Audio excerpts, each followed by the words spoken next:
ఈరోజు రాష్ట్రం యావత్తు కూడా పెన్షన్ల పంపిణీ చూసి, ఎందుకంటే జగన్మోహన్ రెడ్డి పదే పదే చెప్తూ ఉంటాడు, నేను ఇంటింటికి వెళ్ళి వాలంటీర్లను పెట్టి పెన్షన్లు ఇచ్చాను, ఆ వాలంటీర్లు ఆగిపోతే పెన్షన్లు ఏ విధంగా ఉంటాయి అనేది ఆయన చెప్పగానే చెప్పినటువంటి పరిస్థితి మనం గతంలో చూసాం. కానీ ఈరోజు ఎవరి సహాయం లేకుండా కార్యాలయాల్లో ఉండే సచివాలయాల కార్యాలయాల్లో ఉండేటటువంటి ఉద్యోగస్తులు, అదేవిధంగా ఇతర ప్రభుత్వ ఉద్యోగస్తులందరితో కలిపి నిన్న పెన్షన్ల పంపిణీ అనేది ఏ విధంగా చేశారో మనం అందరం కూడా చూసాం.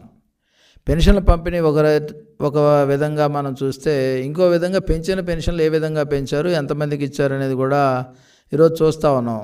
రౌతు కొద్ది గుర్రం అని గతంలో జగన్మోహన్ రెడ్డి ఏదైతే చేశాడో అది చంద్రబాబు నాయుడు గారు చేయకుండా ఈరోజు 1వ తారీఖునే వాళ్ళకి అందరికి కూడా పెన్షన్ల పంపిణీ చేయడం అనేది చారిత్రాత్మకమైనటువంటి విషయం. అందులో అంతేకాకుండా సాక్షాత్తు ఒక ముఖ్యమంత్రి ఒక పేదవాళ్ళ ఇంటికి వెళ్ళి వాళ్ళకి పెన్షన్ అందజేసి వాళ్ళ కళ్ళల్లో ఆనందం చూసినటువంటి పరిస్థితి చూస్తూ ఉంటే, ఈ రాష్ట్రంలో నిజమైనటువంటి ఆపద్బాంధవుడు ఎవరైతే ఈ పెన్షన్ల కోసం ఎదురు చూస్తూ ఉన్నారో, ప్రభుత్వ ఆసరా కోసం చూస్తూ ఉన్నారో, వారందరికీ కూడా చంద్రబాబు నాయుడు గారు దేవుడైనటువంటి పరిస్థితి ఈరోజు మనం చూస్తూ ఉన్నాం. పెన్షన్లు అనేది జగన్మోహన్ రెడ్డి 5 సంవత్సరాల్లో 1000 రూపాయలు పెంచడానికి 750 రూపాయలు పెంచి ఆఖరి నెలలోనో 1000 పెంచినటువంటి పరిస్థితి. అదే చంద్రబాబు నాయుడు గారు కేవలం 18 రోజుల్లో 1000 రూపాయలు పెంచినటువంటి పరిస్థితి. అంతేకాకుండా పెన్షన్ల చరిత్ర ఒకసారి తీసుకుంటే, అన్న నందమూరి తారక రామారావు గారు 30 రూపాయల పెన్షన్ని ఆ రోజు వృద్ధులను చూసిన తర్వాత ఆయన ఇచ్చినటువంటి పరిస్థితి దేశ చరిత్రలోనే ఎక్కడా లేదని విధంగా ఆయన చేసినటువంటి పరిస్థితి.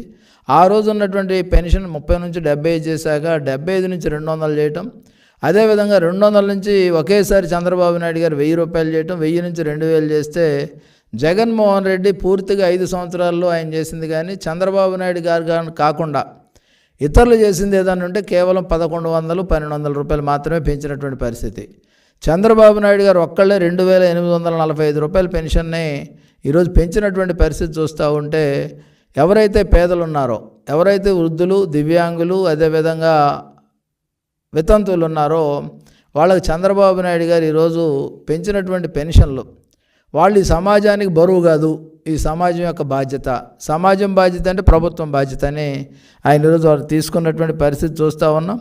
ఈరోజు ఆయన పెంచినటువంటి పెన్షన్లు ఎవరైతే ఎన్నికల ముందు ఆయన వాగ్దానం చేసి ఏప్రిల్, మే, జూన్ కలిపి వాడు పెంచినటువంటి పెన్షన్లు ఆ 3 నెలలకి కలిపి ఈ నెలలో ఉన్నటువంటి 4000 అవి 3000 మొత్తంగా 7000 రూపాయల పెన్షన్ని నేరుగా ఇంటికి తీసుకువెళ్ళి ఇచ్చినటువంటి పరిస్థితి.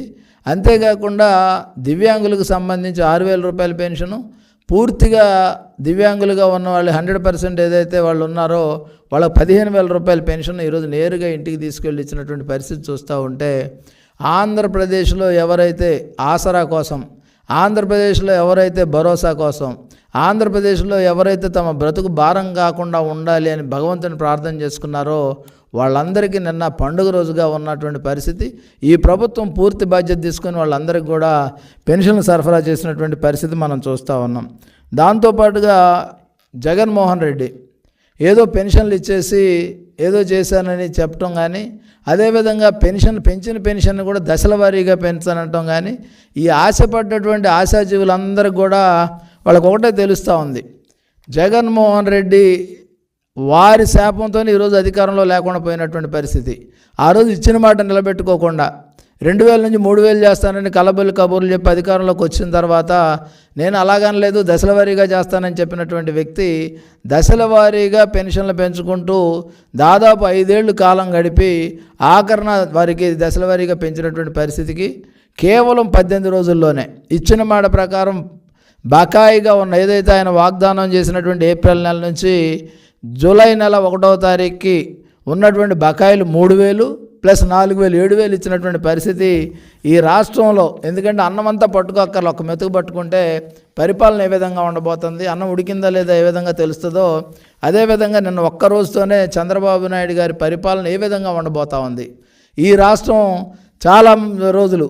ఎందుకంటే ఈ సందర్భంగా ఇంకొక విషయం కూడా తెలియజేయాల్సినటువంటి అవసరం ఉంది.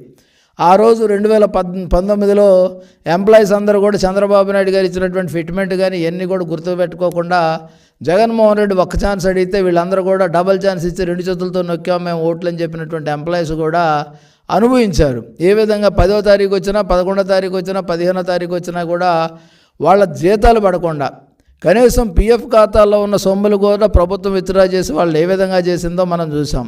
అలాంటి పరిస్థితి నుంచి 1వ తారీఖునే ప్రభుత్వంలో పనిచేసే ప్రతి ఉద్యోగి 1వ తారీఖే జీతాలు చెల్లించే విధంగా చంద్రబాబు నాయుడు గారి మార్క్ ఏదైతే ఉందో ఆ మార్క్ని నిన్న అధిగమించినటువంటి పరిస్థితి చూస్తూ ఉన్నాం.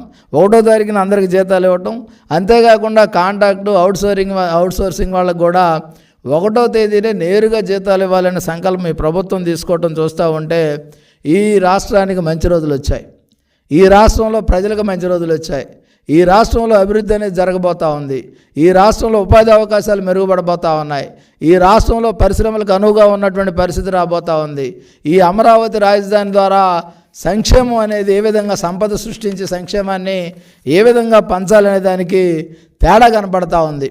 ఒక నేరస్తుడికి అదేవిధంగా ఒక నాయకుడికి ఈ రెండింటికి మధ్య ఉన్నటువంటి తేడా ఈ 5 ఏళ్ళు. ఎందుకంటే గతంలో 2019 ముందు అందరూ కూడా జగన్మోహన్ రెడ్డి అయితే బాగుండు అనుకున్నారు.